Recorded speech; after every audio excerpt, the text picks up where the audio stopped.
but like kind of going back to the club promoting days, and then you kind of stopping drinking. I just recently talked to these guys about like it didn't quite have a hold on me, but drinking beer like was a huge part of my life.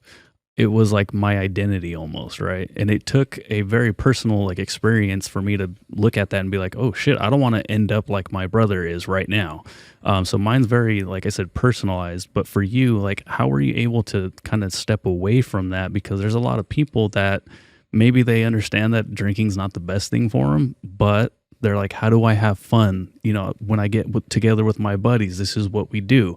If I let go of drinking, maybe I'm going to lose my friends too, and I'm not going to, be the same person. So how did you do it, and how do you recommend people can, kind of start straying away from drinking? It's a really great insight that a lot of the people that you spend time with, if you're a young working class guy, perhaps, they're drinking buddies first and friends second, right? But if the only way that you can bear to be around your friends is to drink, you need better friends.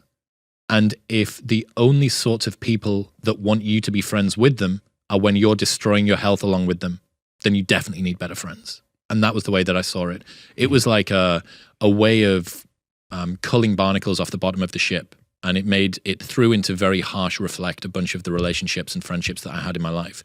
And the ones that stuck about were the ones that mattered. And the ones that left by the wayside, like they're still doing their thing and great. That was fine. But they weren't for me. It is difficult, especially if your friends are used to it. Alcohol is the only drug where if you don't do it, people assume you have a problem.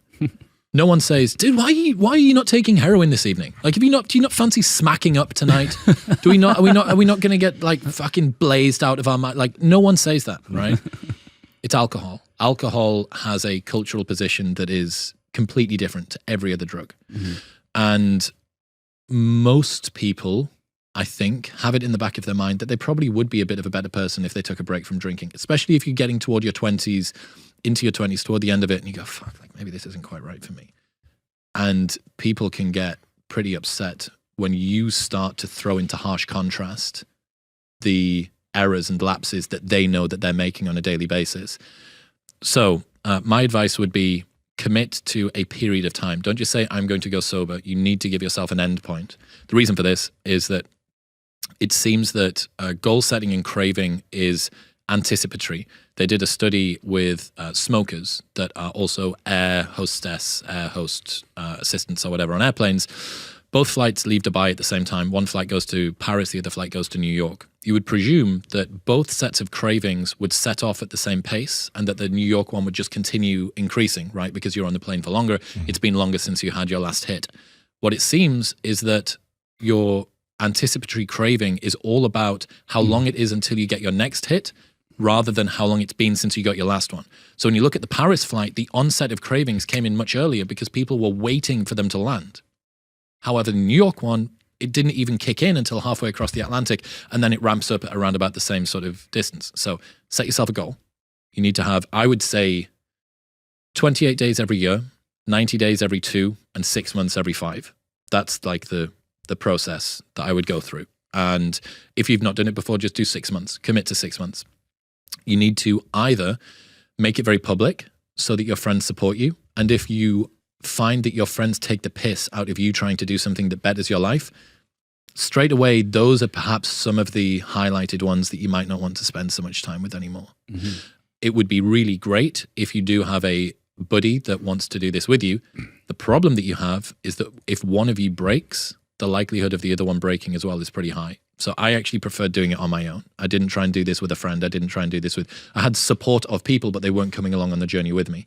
If you say that there's a non-zero chance that one of you is going to get tempted, and that trickles into the dominoes falling and both of you getting tempted, that's not good. When it comes to going on nights out, yeah, man, this is something that I pissed the alcohol-free community off with when I was a part of that for a while, because a lot of people in there are either recovering or quite ideological about alcohol-free, the AF movement. I was like, I'm going to go back to drinking, and I actually think that drinking can make nights out better. So how could you say that? It destroys people's lives. I'm like, if you don't think that alcohol can make a night better, you haven't had a good night out. Like, I was a club promoter for 15 years. I know how good nights out can be on alcohol, but they're only like 20 or 30% better. Mm-hmm. They're not 10 times better. It's not hell to be on a night out when you're not drinking. And also, let's say that you do go out, classic night out in a working class town, bar, club, whatever. If you leave at 12:30 or 1, you've got the lion's share of the cool stuff. I've been to 1,000 club nights in my life and met 1 million people, right? Nothing good happens after 1 in the morning. I can promise you, this isn't N of 1, this is N of 1,000.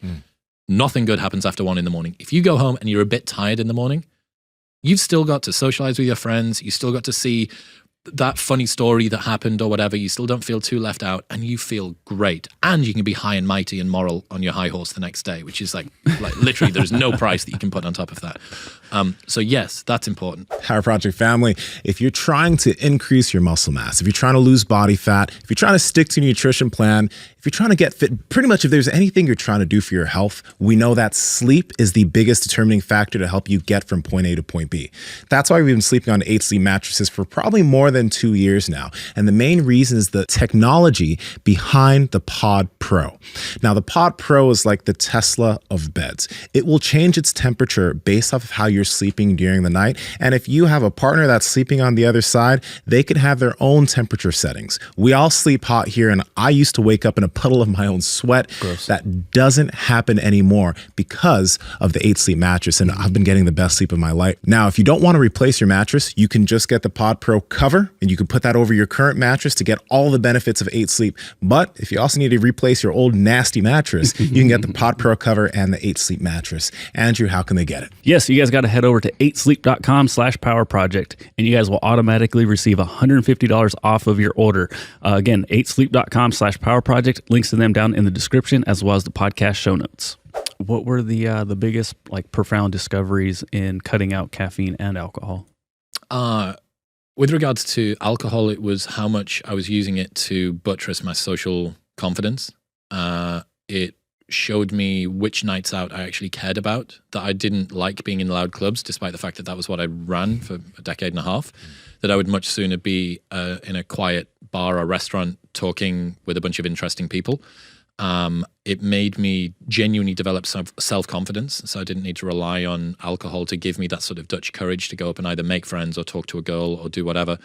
And it also gave me consistency in being able to build habits. When it came to caffeine, I didn't really learn a massive amount other than I didn't need it. I was so fortunate. I didn't get any of the headaches. I didn't get any withdrawals. I didn't have anything.